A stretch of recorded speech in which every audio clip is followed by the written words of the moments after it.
আসসালামু আলাইকুম, শুভ সকাল। আজকের ক্লাসে সবাইকে স্বাগত।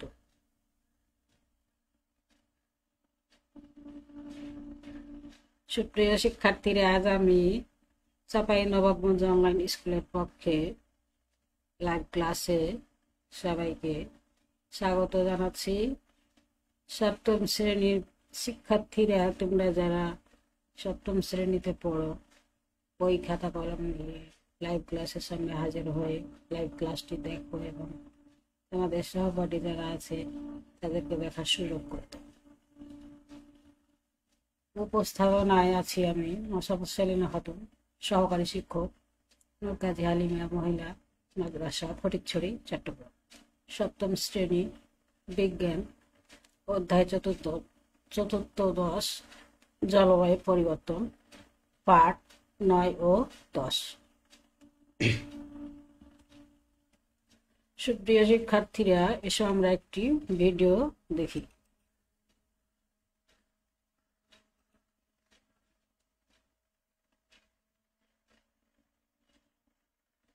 জামালপুরে বন্যা পরিস্থিতির অবনতি হওয়ায় বন্ধ ঘোষণা করা হয়েছে জেলার 1.5 শতাধিক শিক্ষা প্রতিষ্ঠান। টাঙ্গাইলে যমুনা নদীর ভাঙনে সদর, ভুয়াপুর, গোপালপুর, কালিহাতী, নাগরপুর ও দেলদুয়ার উপজেলার শতাধিক গ্রামের কয়েক লাখ মানুষ পানিবন্দী হয়ে পড়েছে। নষ্ট হয়ে গেছে প্রায় 20,000 হেক্টর জমির আমন ধান।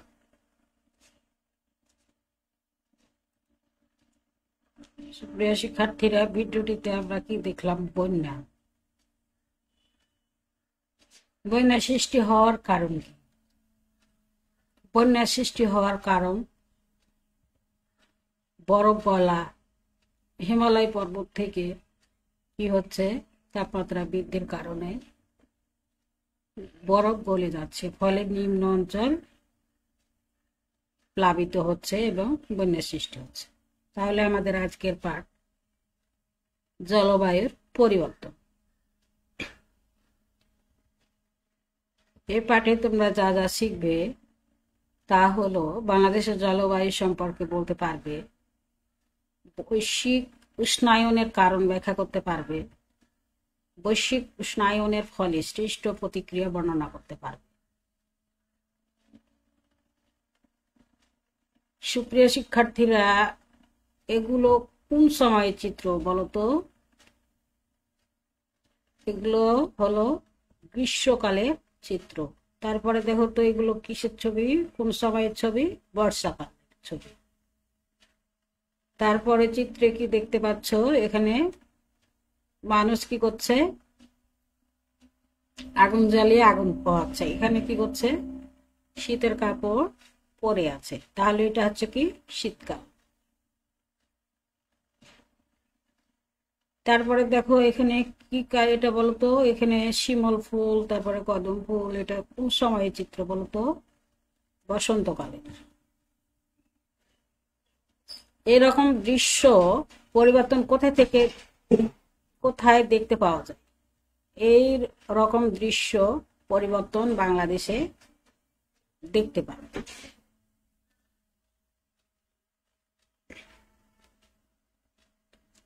এগুলো হলো বাংলাদেশের জলবায়ুর স্বাভাবিক রূপ।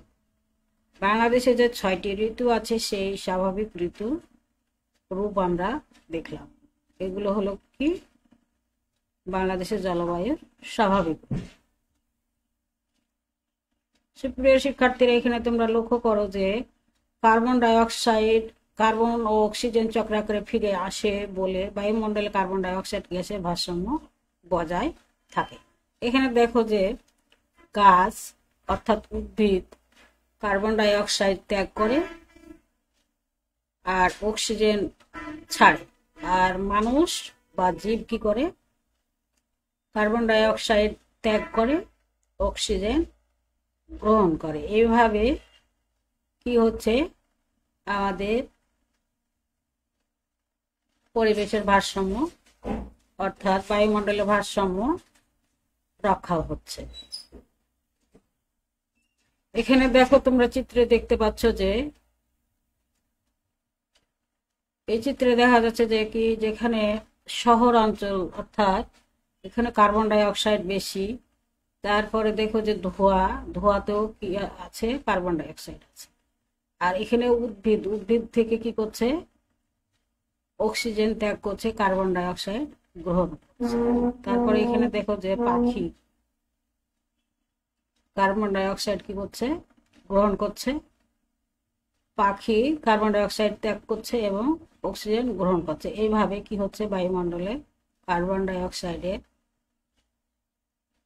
ভারসাম্য বজায় থাকছে। সুপ্রিয় শিক্ষার্থীরা, এখন তোমাদের আমি একটি একক কাজ দেব। সেই একক কাজটি হলো চিত্রে প্রদর্শিত বরফ গলার ঘটনাটি কেন ঘটে। তোমরা সবাই লিখো, নিশ্চয় তোমরা পারবে। সুপ্রিয় শিক্ষার্থীরা, এবার একটি আমরা ভিডিও দেখবো, এসব ভিডিওটি দেখি।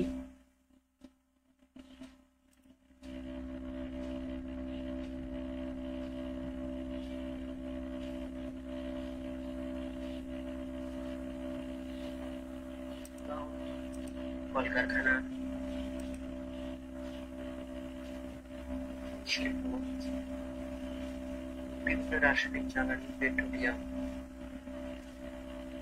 কার্বন ডাইঅক্সাইডের পরিমাণ বাড়িয়ে দিচ্ছে। আর কার্বন ডাইঅক্সাইডের পরিমাণ বাড়ার কারণে পৃথিবীর তাপমাত্রা বেড়ে যাচ্ছে।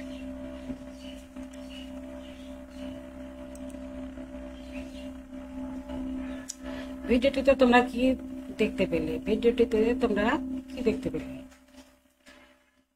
এখানে দেখো যে জনসংখ্যা বৃদ্ধি, কলকারখানার ধোঁয়া, মিল ফ্যাক্টরির ধোঁয়া এবং পেট্রোলিয়াম গ্যাসের ধোঁয়া, এগুলো কি হচ্ছে, আমাদের জলবায়ুর পরিবর্তন ঘটাচ্ছে।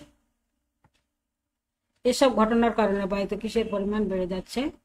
এসব ঘটনার কারণে জলবায়ুতে কার্বন ডাই অক্সাইডের পরিমাণ বেড়ে যাচ্ছে। তারপরে দেখো যে বৈশ্বিক উষ্ণায়নের কারণ কি কি কারণে বৈশ্বিক উষ্ণায়ন হয়ে থাকে। তাপমাত্রা বৃদ্ধি, তারপরে বায়ুমণ্ডলের তাপমাত্রা বৃদ্ধির কারণে। তারপরে দেখো যে কয়লা পোড়ানো, কয়লা পোড়ানো ফলে, কলকারখানার ধোঁয়ার ফলে, পেট্রোলিয়াম এর ফলে কি হচ্ছে, বৈশ্বিক উষ্ণায়নের কারণ। এগুলো হলো কি বৈশ্বিক উষ্ণায়নের কারণ। এখানে দেখো যে বায়ুমণ্ডলের তাপমাত্রা বৃদ্ধি কিভাবে বৃদ্ধি পাচ্ছে, তোমরা একটু লক্ষ্য করে সময় দেখো। এখানে দেখো যে তাপমাত্রা নতুন এবং ওল্ড, এইভাবে কি হচ্ছে, তাপমাত্রা বৃদ্ধি পাচ্ছে। 1950 সালে দেখো কিরকম ছিল, তারপরে 1960 সালে, তারপরে 1970 সালে, আস্তে আস্তে কি হচ্ছে, বৃদ্ধি পাচ্ছে। 2020 সালে কিভাবে বায়ুমণ্ডলের তাপমাত্রা বৃদ্ধি পেয়ে পাচ্ছে। এইভাবে বায়ুমণ্ডলের তাপমাত্রা বৃদ্ধি পাচ্ছে। সুপ্রিয় শিক্ষার্থীরা, আজকের পাঠে তোমাদের যে বিষয় নিয়ে আলোচনা করলাম, জলবায়ু পরিবর্তন, সেই পাঠের উপর তোমাদের ছোট ছোট প্রশ্নের মাধ্যমে মূল্যায়ন করব। সেই মূল্যায়ন নিশ্চয় তোমরা পারবে। মূল্যায়ন 1, কোনটি জলবায়ু পরিবর্তনের কারণ?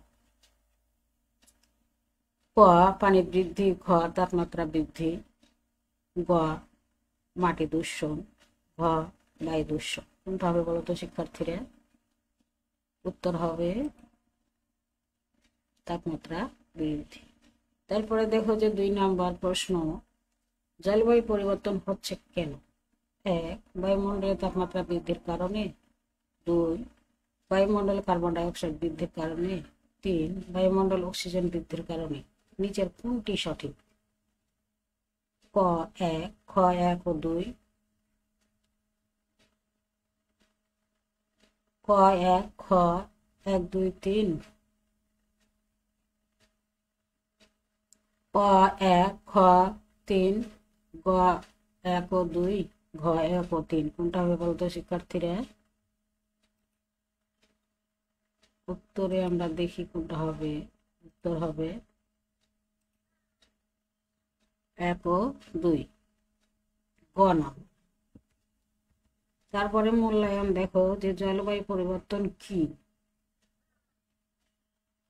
বৈশ্বিক উষ্ণায়নের কারণ কি,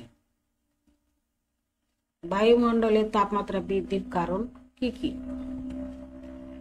বৈশ্বিক উষ্ণায়নের ফলে কিরূপ প্রভাব পড়তে পারে। নিশ্চয়ই শিক্ষার্থীরা তোমরা পারবে। সুপ্রিয় শিক্ষার্থীরা, এবার তোমাদের বাড়ির কাজ হলো বৈশ্বিক উষ্ণায়নের কারণ ও বৈশ্বিক উষ্ণায়নের ফলে কিরূপ প্রভাব পড়তে পারে তা 10টি বাক্যে লিখে আনবে। যখন তোমাদের প্রতিষ্ঠান খুলবে তখন তোমরা এই বাড়ির কাজটি স্ব বিষয় শিক্ষককে দেখাবে।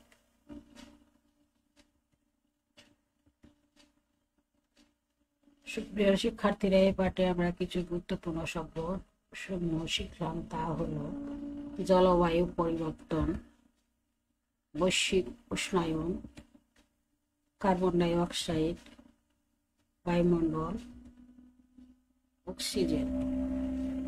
সুপ্রিয় শিক্ষার্থীরা, আমরা এই পৃথিবীটাকে সবাই সুন্দর রাখবো, এই কামনা ব্যক্ত করে আজকের মতো একটু ক্লাস শেষ করছি। তোমরা সবাই ভালো থেকো এবং নিরাপদ থেকো। ধন্যবাদ সবাই।